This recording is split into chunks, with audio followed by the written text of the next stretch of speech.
What's good?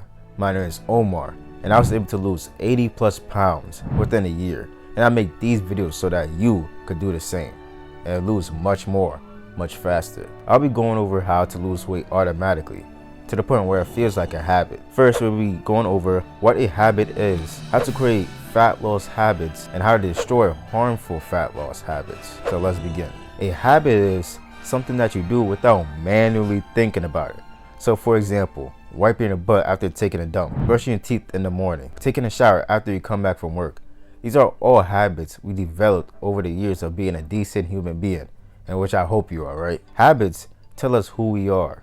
They're our actions. And we all heard the quote, pay attention to their actions, not their words. So for example, if a person tends to go to the gym and exercise and all that, he is a healthy person. He's a person that cares about his health. That automatically became a habit of him going to the gym and exercising. Let's just say for another person, he's the type of person that go to McDonald's and get a burger, eat the junk food. He is not disciplined, and he is very impulsive, and he does not care about his health. Habits tell us who we are. For example, for me, I'm a person who loves a physical challenge and who wants to be tested beyond their own limits and push past it.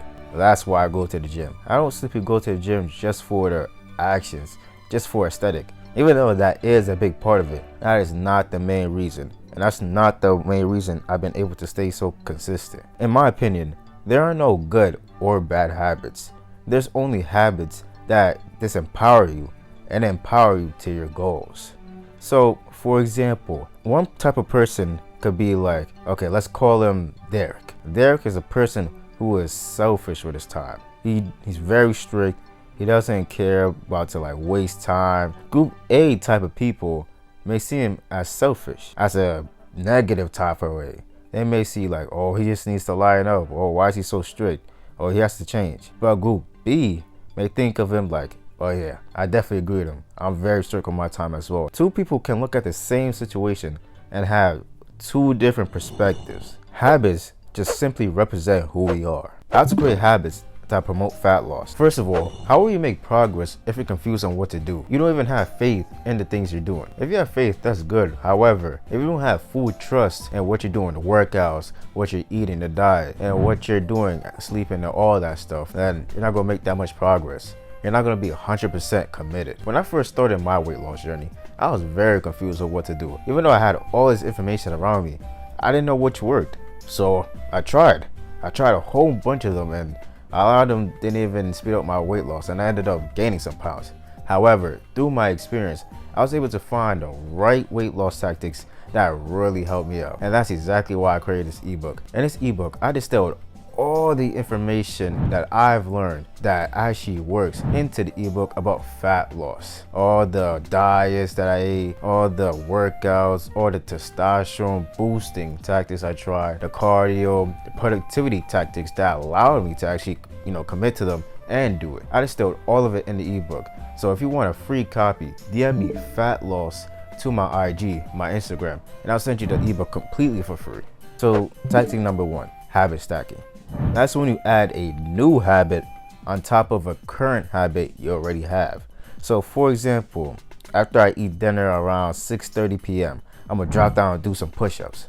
Okay, after I'm done doing, eating my meal at like 12:30, I'm gonna just wash the dishes. All right, after I brush my teeth, I'm gonna go ahead and just go to the gym and just walk over there fast and just do the gym workout there. The reason why this is so effective is because you already do the habit.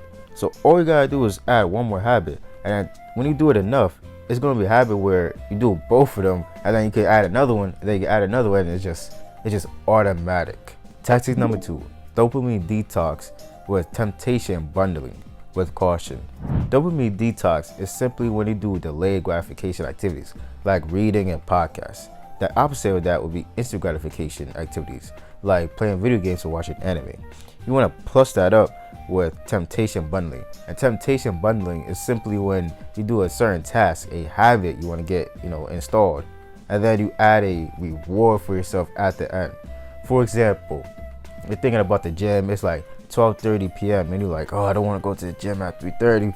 That sounds like a whole lot of work. When you go ahead and then force yourself to get to the gym, and then you come back and you have dinner stuff, reward yourself with some anime. reward yourself with some video games. Reward yourself with some instant gratification activity so that you can be motivated to go to the gym and get it done, because you can literally look forward to that specific part in your day, and it's just going to motivate you to actually get to the gym. And then the gym is going to be automatic, and then you enjoying yourself is going to be automatic. It's going to be a nice habit. And the reason why I say dopamine detox is because if you're watching anime every day, even at 12:30 p.m., then what's really going to feel so good about watching it after you complete the gym? Save it and use it as a reward. Now, if you want to take this much farther, like really separate the difference, you actually wouldn't, watch anime or play video games. What you would do is go to dinner with friends. Maybe invite some friends over and then have some dinner with them. Or you can go ahead and watch education, and you can watch something that you're interested in. So instead of watching some entertainment that you're most likely going to forget in the next 5 years, how about you go and learn some education that you're actually interested in?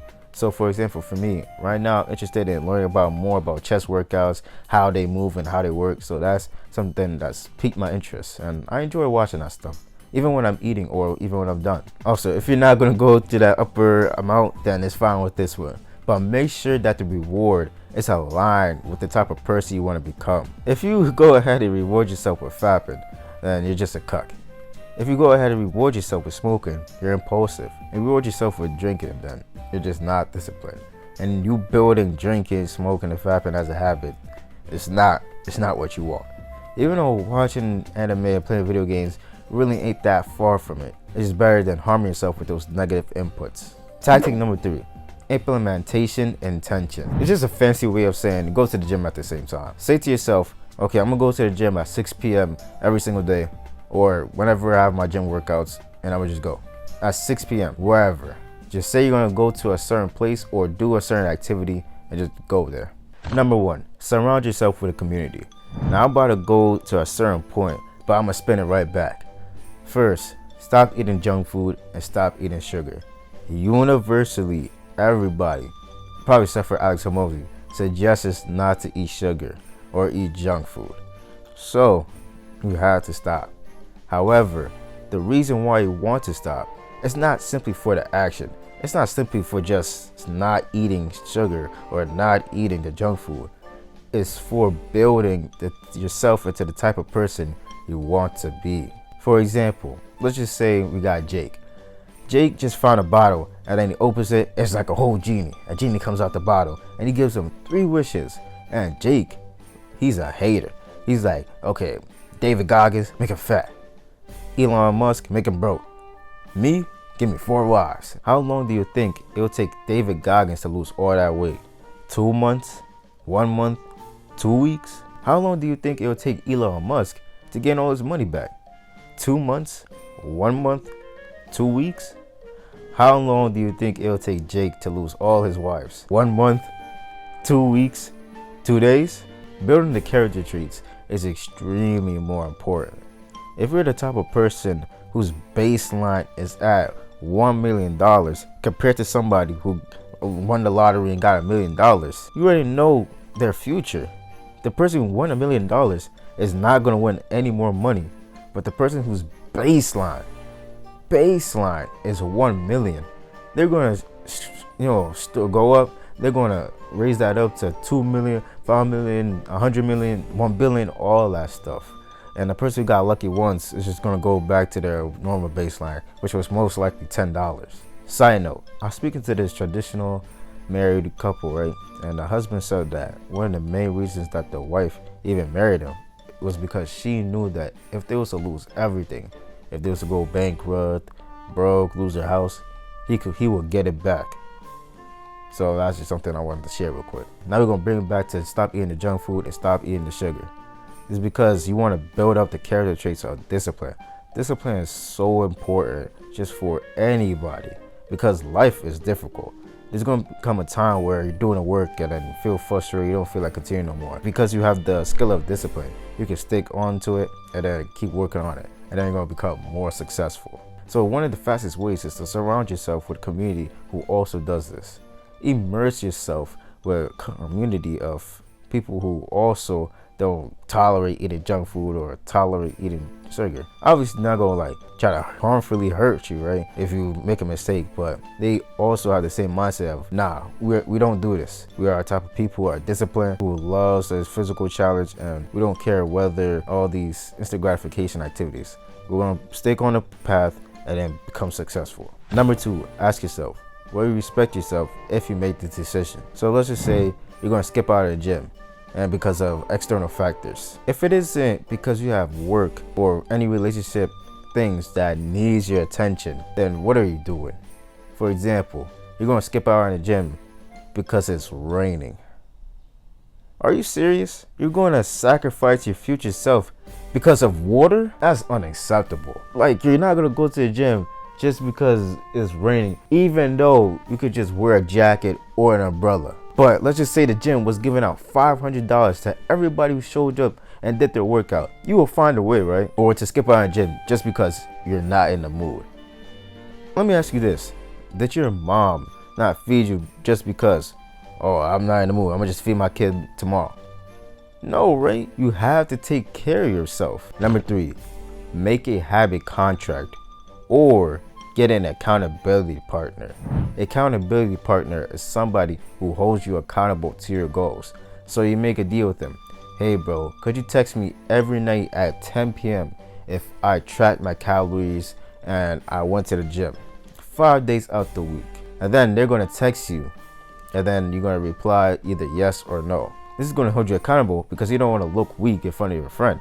You don't wanna disappoint them and stuff like that. However, understand that not everybody has this option. Some other people don't even have friends. Some people have friends, but they won't even do it for them or whatever. So that's why I suggest making a habit contract if you cannot get an accountability partner, or use both. A habit contract is when you have this agreement in which, okay, I will go to the gym 5 times this week. If I miss the gym on these certain days, I will have to do this punishment. And the punishment that I believe to be the best is just money. Nobody likes losing money. Nobody likes pissing money out. So what you do is, hey bro, if I don't go to the gym on these days, then I have to send you $50, $70, $100 each time.